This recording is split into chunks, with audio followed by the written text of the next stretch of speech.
औज़ु बिल्लाहि मिनश शैतानिर रजीम। बिस्मिल्लाहिर रहमानिर रहीम।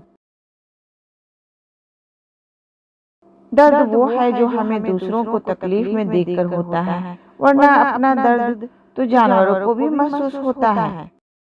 खुद से कमजोर लोगों की इज्जत करना शुरू कर दो, अल्लाह ताला तुमसे ताकतवर लोगों से तुम्हारी इज्जत करवाना शुरू कर देंगे।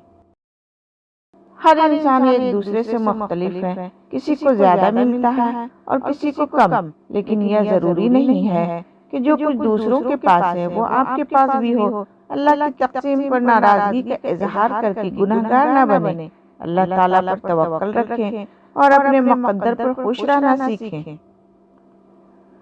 मैंने हर कामयाब शख्स को नमाज का पाबंद जरूर देखा है। अल्लाह अज़्ज़ व जल हमें भी नमाज पढ़ने की तौफीक अता फरमाए, आमीन। अगर कोई बिला वजह आपका दुश्मन बन जाए तो मान लीजिए आप में कुछ खास है, सामने वाला हसद का शिकार है। बुरे मूड या गुस्से की हालत में कभी भी बुरे अल्फाज इस्तेमाल नहीं करने चाहिए।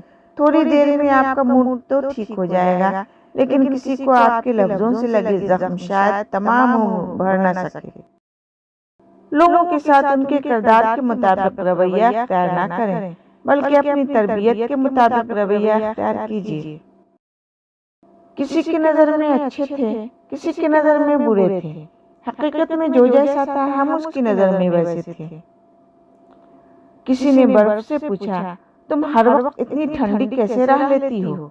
बर्फ ने बड़ा अच्छा जवाब दिया, मेरा माजी भी पानी और मुस्तकबिल भी पानी है, तो गर्मी किस बात की। इसी तरह इंसान का माजी भी मिट्टी है और मुस्तकबिल भी मिट्टी है, तो फिर गुरूर किस बात का।